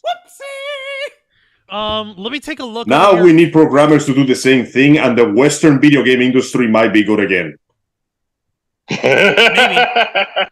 Come on, guys, we can do it. Imagine if you got unionization for the video game industry. Imagine that. But imagine if we just bomb Blizzard HQ to the ground. Oh, no, Angel. I don't think we can actually do that. Jeez, Angel. Already you busted out the guts. You want to carpet bomb their asses. Listen, bro. The moment I heard about the fact that some perverted piece of shit was literally stealing breast milk from the fridge, that's it. That land is cursed. It needs to be salted. It needs to be freaking burned to the ground. And then you got to call a priest, a properly ordained one, and bless the land so that nature may flourish there again. Well, now, hang on a minute, Angel. Why are we stopping there? We get an old priest and a young priest. We get two. Yes. For what? We need two priests, but they have to be ordained. We got to do the proper Castlevania thing. Now, anoint the flames with salt and do a prayer before you throw it. Exactly. In nomine Padre, Filii, Spiritus Sancti, Salpe. I want Father Alexander Iscariot Anderson in the job yesterday. Shit. You're not kidding, Angel. I'm not. Since we for real, dude. This is some genuinely disgusting shit people gotta put up with. And they don't deserve this. No, they don't. It's genuinely not fair to make them go through this crap, dude. But you know what else they don't deserve? Like, I'm going to go back to the writers and actors striking over here. Yes. Extras, background actors. Yeah. There's stunt doubles. They get reamed out the bunghole in terms of actual work. Now, get this. Since we were mentioning the Flash movie, the big thing that happened was that the Dark Flash was starting to destroy. No, I have everything almost perfect. We're so close, Barry. Time is inconsequential. The power is ours. And he starts seeing all these other universes converge and being pulled in, which includes Adam West's Batman, Christopher Reeve's Superman. Yeah. Christopher Reeve's father's Superman. We also get to see Nicolas Cage Superman, all of whom were really, really Uncanny Valley crappy CGI represented, and those were like the headline people's version. Also, pretty disrespectful to show that one actor whose entire life and career were ruined by the Superman role and ended up taking his own life. Like, really? You couldn't put Henry Cavill there? You put everybody there before Henry Cavill, you pieces of shit. Wait, who took his own life? I forgot which one it was, but there was a particular Superman actor shown there whose actor's career was ruined because they wouldn't hire him from anything else. He fell into depression and unfortunately killed himself. Oh, man. And they just put him there, hung his image on their virtual wall. Oh, George Reeves. My bad. George Reeves, that was the one. Oh, Jesus Christ. And they just put him there. Almost, dude, they might as well just piss in his grave if you want to get really tinted. Yeah, and I hope you'll pardon me. I made a mistake. He's not the father of Christopher Reeves. of Christopher Reeve. There are different Reeves, so my bad. But yeah, no, There's you're too right. many Reeves. Moon River. Yeah, George Reeves and Christopher Reeve. There's a difference. Yeah, my man went through some shit. He did not deserve what happened to him. Basically, all these were CGI recreated versions. They had the likeness of George Reeves. They had the likeness of Adam West. They had the likeness of Christopher Reeve. They had the likeness of Nicolas Cage. Even though the Nicolas Cage Superman movie was never made. It was a reference to something that never got made. At least you can make the argument that Adam West Batman running with the bomb in his hand, sometimes you just can't get rid of a bomb, whatever the fuck, makes some manner of sense because it existed. But the all we ever had of Nicolas Cage's Superman was some test photos from wardrobe in a super latex suit, and the S was really zanky looking because Tim Burton is weird like that. That's also somebody took the time to not only model Nicolas Cage, but they model his chest hair poking out of the suit. It looked really weird. Whoa. Okay. Yeah, no, that is certainly a choice. Yep, and they did also have the actress of Supergirl. Shit, I forgot her name. I'm sorry. From the 1984 Supergirl, Helen Slater. There we go. Yeah, Helen there we go. Likeness. It's not a good one. Yeah.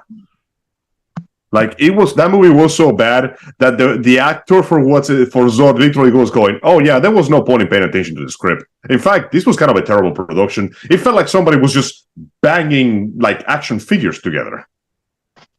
Wow, Michael Shannon said that? He literally said that. The man was not invested in this film, and it shows. This film was a waste of his talents. He deserved better. You're not wrong. And that's coming from Michael Shannon. I promise, folks, I'm gonna read what's in the chat in a minute. The point I'm getting to, fam. All those little super cameos of shit was basically CGI, AI, digital recreations of people, of actors and their likenesses. He was so bad. The background actors have no protection against that, which is in the demands that SAG-AFTRA put down. In terms of artificial intelligence, SAG-AFTRA's demand was establish a comprehensive set of provisions to protect human created work and require informed consent and paid compensation when a, quote, digital replica is made of a performer or when their voice, likeness, or performance will be substantially changed using artificial intelligence. The Producers Association response failed to address many vital concerns, leaving principal performers and background actors vulnerable to having most of their work replaced by digital replicas. Case in point, the Flash movie.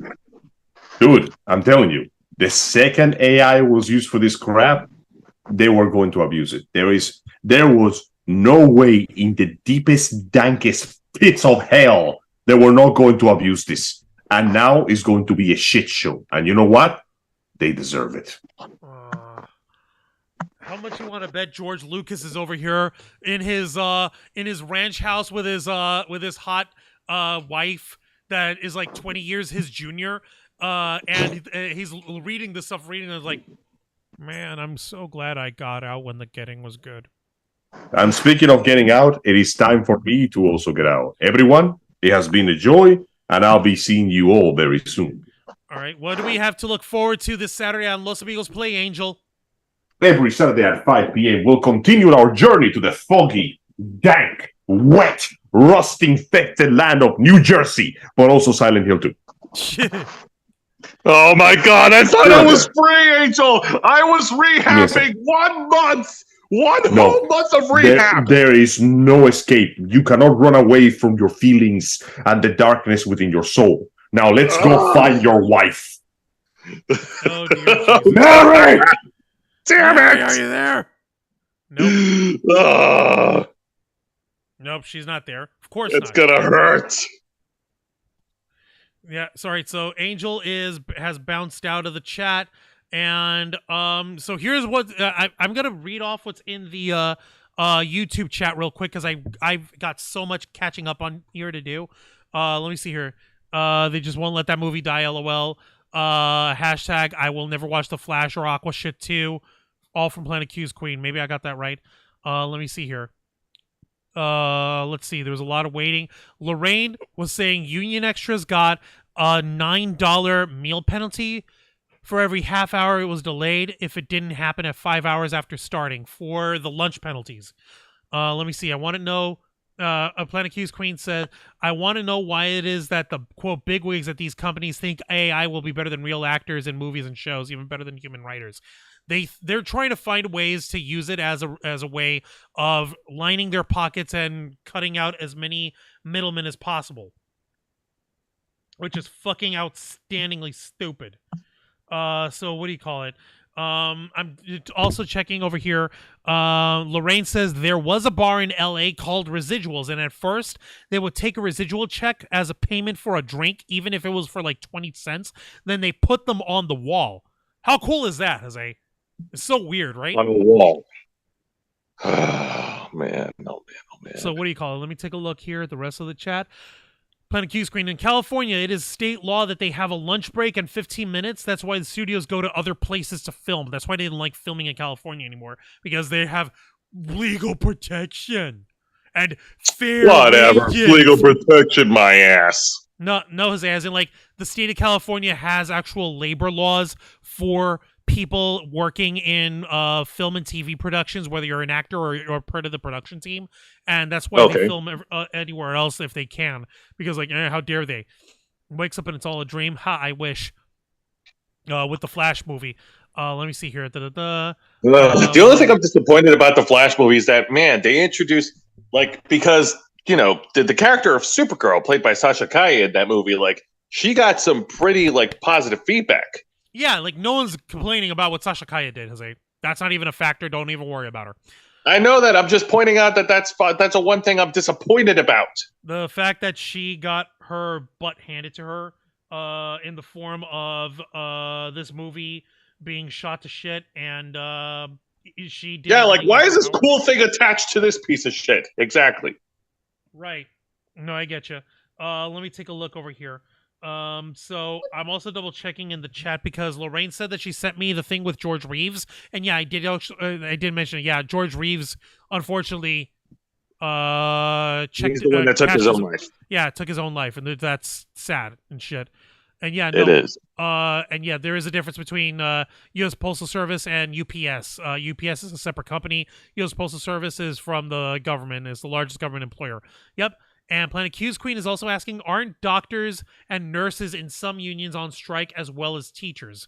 Not from what I've been hearing, but this stuff with these unions popping off and striking is fascinating to me. Yeah, the frequency of how many unions are developing, like, in just a span of, like, what, weeks? No, not developing. Over the last few years, how many are taking initiative and striking now? Or yeah, how many taking initiative and striking? But, like, we're talking about, like, a time frame right now. It's going on for weeks now. Yeah, and Planet Q's Queen sent me the thing with George Reeves. The fact that it's happening so fast, like, so many that are trying to organize it, they're trying to take initiative, like, that's quite a trend. It's not really a trend, Jose. Let me clarify this for you so that you can stay ahead of the curve. The unions have been there.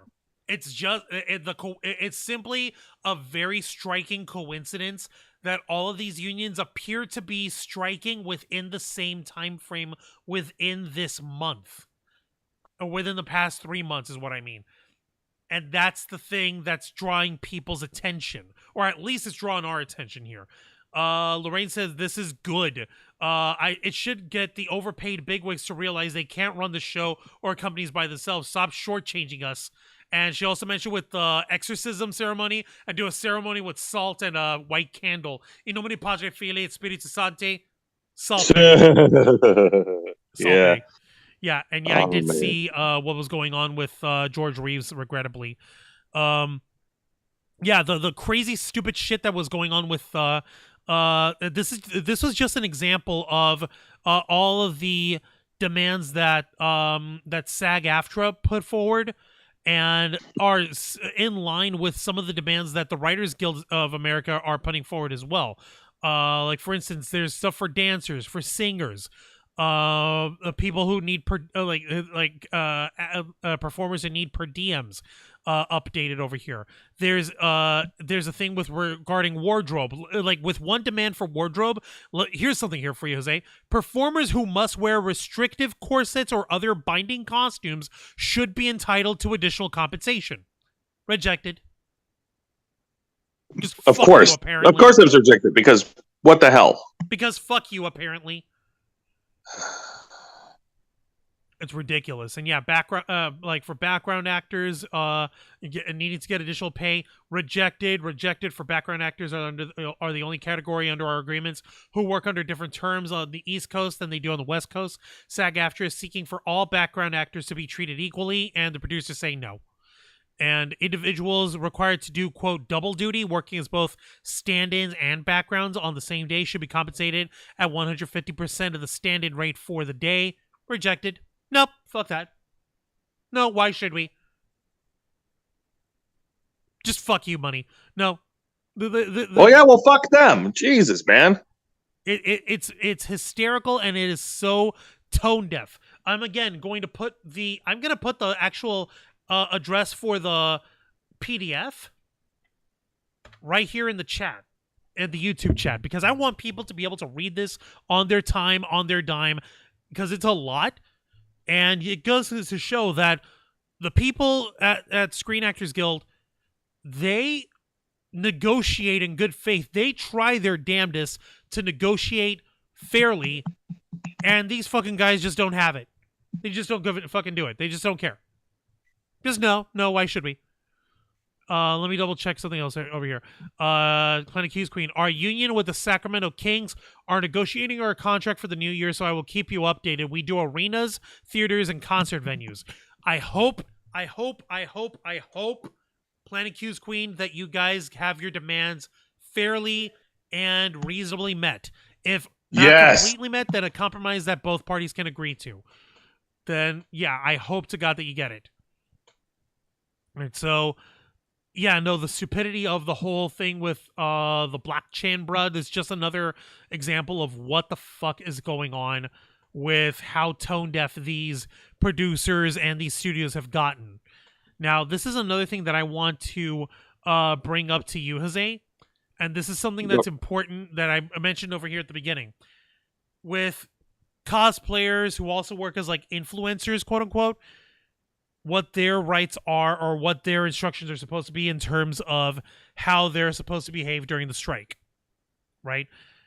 Okay. Now, there is one person on TikTok. He is a content creator and a commentator who goes by Straw Hat Goofy, all right?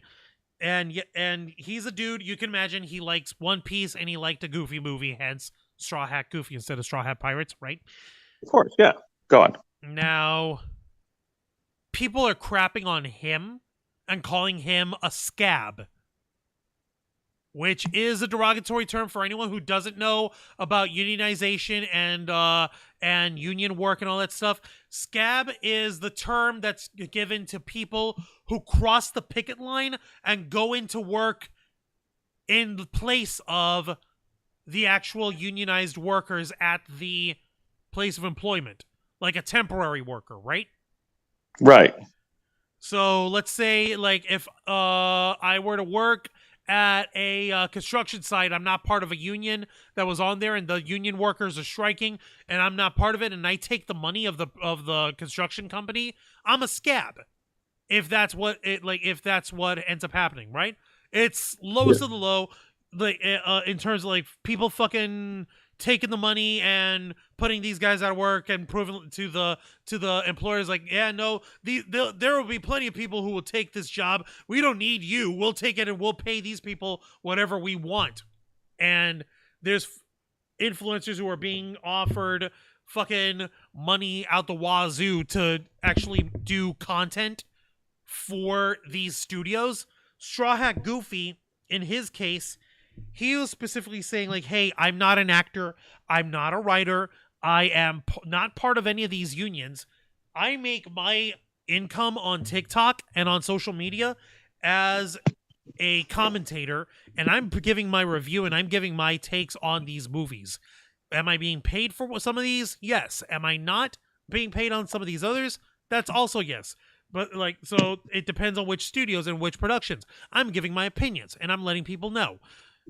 People are calling him a scab for taking the studio money. So that's one of those. Is he really a scab? Is he not a scab? I'm not sure. But here is a handy dandy article from Variety, which should help clear some of this up. Should.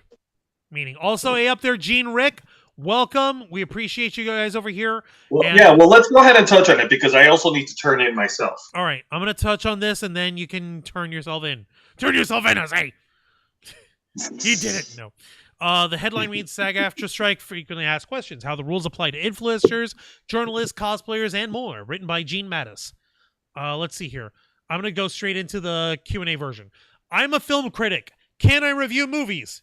Absolutely. Critics are not on strike and are not obligated to stop reviewing movies or TV shows. So, I'm an entertainment journalist. Can I cover movies and TV? Yes. Entertainment journalists, whether they belong to a union or not, are not on strike. Even those broadcast journalists who are represented by SAG-AFTRA are not affected, as the strike relates only to TV/theatrical content. I'm an entertainment journalist. Will any actor talk to me about their project? Probably not. That would be promoting struck work. They may talk about why they're on strike, though. What if the actor wants to talk about their project and sets up the interview through their personal publicist and not through the studio? That's still not okay, according to SAG-AFTRA. The WGA softened on this after a few weeks, but SAG-AFTRA has not. I don't belong to SAG-AFTRA. How can I show my support for the strike? You can post on social media, and you can donate to the Entertainment Community Fund, which is supporting crew members who are out of work. The union has also encouraged non-members to show up at picket lines and rallies. A list of picket locations is here. Should I boycott Netflix? Neither the WGA nor SAG-AFTRA has called for a boycott of Netflix or any platform, and it won't make much of a difference if you do it on your own. So, Jose, you don't have to cancel your subscriptions to anything, okay? Okay, because admittedly, I pay less on my subscriptions than I would if I got us cable. It's true, even though we got a bunch of different streaming services. Can SAG-AFTRA members do reality shows or TV shows or game shows? Yes. The union has helpfully put out a document listing all the things that SAG-AFTRA performers can still do, including appearing on reality shows and game shows. They can also do commercials, video game work, talk shows, etc. I'm an influencer. Can I promote movies and TV shows? Here's where it gets tricky. Most influencers are non-union and are not subject to any strike rules, but some of them do work under the SAG-AFTRA influencer agreement, or may want to someday, and those influencers have been asked not to promote struck work, i.e. movies and TV shows that either pay for pay or organically. However, if an influencer already has a contract to promote something, the union advises them to fulfill their obligations to the contract. They are also free to influence on any other subject. Can I do cosplay? We mentioned this earlier. If you're not in SAG-AFTRA, go right ahead, subject to the exception for future union influencers above. If you're in SAG-AFTRA, look in a mirror and ask yourself, am I promoting struck work? Then no. I'm an independent producer. Can I get a waiver to keep making my project? Yes. SAG-AFTRA calls this an interim agreement. And you'd be agreeing to adhere to the final terms of whatever deal the AMPTP reached with the union. You also have to be truly independent of the AMPTP companies. All right? There's more on here. Actually, this is the last bit over here, I think. Yeah. Right. The last one says, what happens if I break the strike rules? Now, this is important. If you do it inadvertently, someone will probably tap you on your shoulder and remind you to not do it again. But the union absolutely has the power to enforce its strike rules. Penalties may include censure, reprimand, fine, suspension, and or expulsion from the union. If you're not a member and perform struck work, you will be barred from joining the union in the future. So that means if, say, the influencer I mentioned earlier, if Straw Hat Goofy says, you know what, I want to join SAG-AFTRA, I want to be a stage actor, or I want to be a writer, I want to do this. And if SAG-AFTRA or the WGA say, hey, buddy, we heard that you were interested in us. We also saw that you were working on promoting or influencing on work that we're that we struck against back in 2023. Sorry, persona non grata. Or as the Klingons would do, Pretty much. And I thank you very much for educating us on that, Juancho. I really do appreciate this. It is midnight, and it is now time for me to bid you adieu, my friend. So what can we look forward to? And what are your last thoughts on this, Isaiah? What can we look forward to tomorrow night on Wrestle Rewind? Well, I'm actually glad that you asked me for my final thoughts. You didn't do that for Angel. I noticed that. Because I forgot, and Angel kind of boogied out a little faster than I was expecting. I know. What the hell, Angel? Why you gotta punk He's out trying on to this? sleep. Give him a break. It's called a circadian rhythm. Have one. Well, sorry, I'm all out of rhythm. You don't have rhythm. But you do have your final thoughts, so let's hear them. Okay. Final thoughts. I'm happy that this is happening. I'm happy that, people are actually they're not gonna fucking like the song lyric says, we're not gonna take it anymore. So yeah, I'm happy that they're striking, because if diplomacy fails, if the usual way of doing about things it doesn't work, what are you gonna do? You can quit and you can go somewhere else and get and you'll very likely get the same treatment, because nothing changes if nothing changes. Well said. Well spoken, Yes. Isaiah. Correct. Yeah, and I appreciate that. Thank you. Now, for tomorrow night's edition of Wrestle Rewind, which is every Thursday night at 10 p.m. Eastern, right here on YouTube and Kick, along with my wrestling reviews of WWE's NXT, AEW Dynamite, and Impact Wrestling. Well, actually, for this week, for tomorrow night, I will be two special things. Number one, I'll be reviewing the main event of this year's Impact Wrestling pay-per-view event, Impact Slammiversary, which was last Saturday over in Windsor, Ontario, Canada. And I'll also be reviewing the televised special that just happened tonight, AEW's Blood and Guts. Blood and Guts! That will never not sound weird, but hey, good try. Yes, it's AEW's versions of War Games, where the teams of the Blackpool Combat Club collide with the Golden Elite. And I kid you not, I think they dedicated an entire hour to that main event match alone. And me and Juan, we will be discussing it with all of you tomorrow night. Appreciate it, Jose. We're looking forward to tomorrow night's episode of Wrestle Rewind. And thank you very much for being a part of the show tonight, Joe. Absolutely, folks. And thank you very much for having me. And thank you, folks, for being awesome on the live chat. You guys are great. You guys are open-minded. You guys all have a good night. And just remember that we're at the end of the day. Please, first of all, be responsible of what the news where you get your news from. And remember, at the end of the day, we're all human beings. And this goes double for those who are striking. There we go. All right, Jose, thank you very much for that. You have a good night. All right, have a good night, folks. And there went Jose Casabona, folks. The head of the Ravens flock has left the building. All right, so final thoughts on this little misadventure, or this little incredible journey that we're seeing. This is the first time that I'm seeing a strike properly, like that I have enough cognizance and that I have enough wherewithal to pay attention to it all. And I'm glad that I'm old enough and I'm mature enough to see, the folks who are on strike are well within their rights, and they're expressing their grievances, and they need to be properly compensated for the work.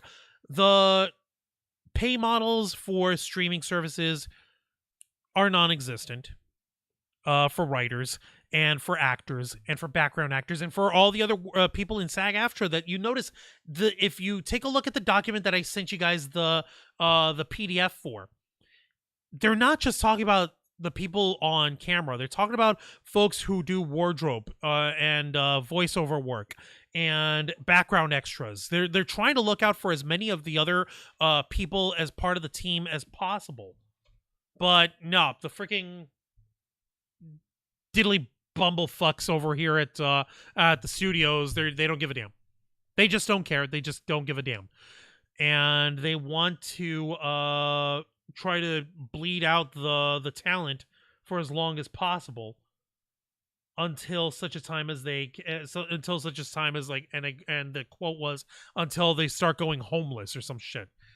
I actually want to find out who said that again. I don't know if it was Bob Iger or not, but it was one of the producers.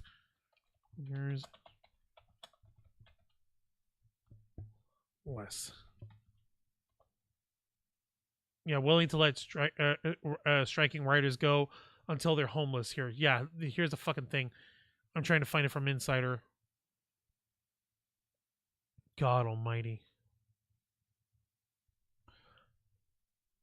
Yeah.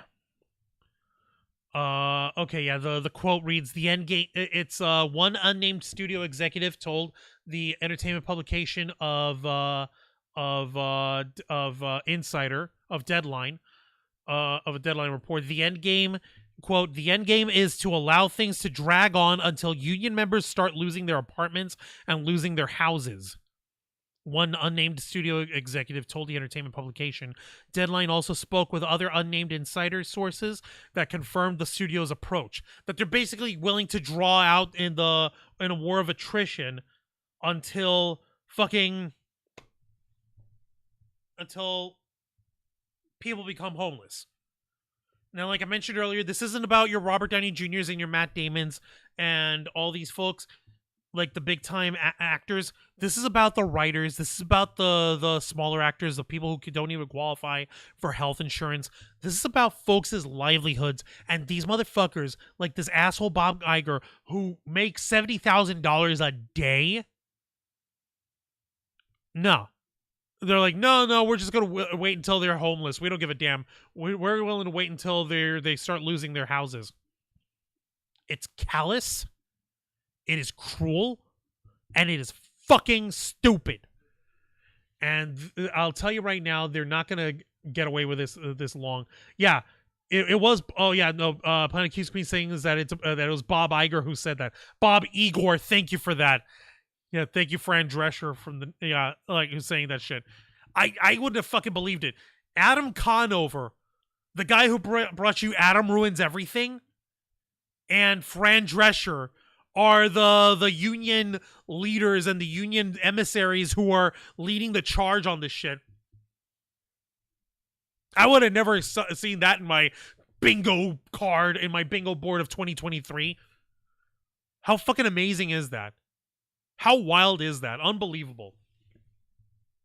But you know what? Here's what I'll say right now. The Ravens flock, we may not be unionized. We may not be a big deal. We're not even on anybody's fucking radar. We talk about Scientology. They haven't fucking shut us down. We talk about assholes at conventions like Autistic Tiger who mistreats his child in order to crank out access to conventions. No one's come after us over that. We've taken down people who are heads of conventions. We've outlasted them when they've tried to shit on us. So we're pretty certain that we're definitely not on the IAMP, NTP, PMT, blah, blah. AMPTP. Jesus Christ. I am so tired of that. The fucking producers in Hollywood. We're not on their radar. We don't fucking exist to them. But I'll tell you guys right now, if they're listening, here's our fucking deals. You want us to start promoting your struck work and get ourselves scabbied or for life? Here's what we're going to do.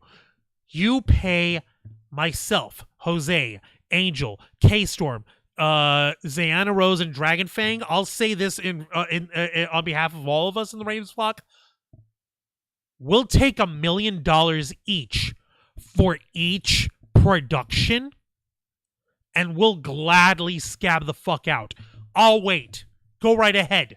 Our Cash App is #the Ravens flock. Our PayPal is on tiny.cc/tiptrf. You want to fucking pay us out? There.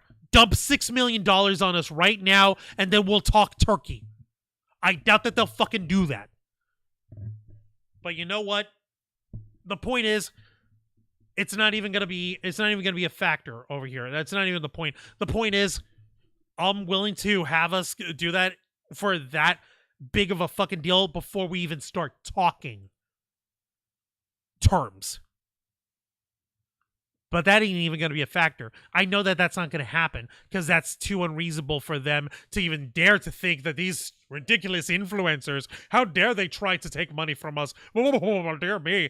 I can't live without my $70,000 a day job over here. Jesus fucking Christ. I wouldn't stand for it. Lisa Boo saying, Mandy Moore said she only makes pennies on the streaming of the This Is Us. You're not kidding. Shit. Jesus Christ, that's insane. Yeah, she doesn't even make any residuals on it, just like PV Poo Poo. It's nothing to them. Can you believe that shit? I fucking can't. And Mandy Moore, she's kind of a big deal. I don't know if y'all know this, but she was kind of like one of the hottest singers and actresses of all time. She's only a couple hairs older than me. Jesus. But at the same time, the point is, like, she's striking and she's making pennies on the dollar from her residuals, and it's ridiculous. Oh, thank you. The clock struck 12 and he turned back into a pumpkin. No, Jose's not a pumpkin. He's a loaf of Cuban bread. Don't tell him I said that. No, I'm kidding. The point is, people deserve to be paid fairly. These penny residuals, the fucking thing we're trying to replace writers and actors with AI and with CG and the blockchain, bruh. Nah, that ain't gonna fly. And we're gonna keep calling it out, and we'll let you folks know what the newest developments are as this strike continues. Maybe they'll come to terms tomorrow. Maybe it'll last until the end of the year. I don't know.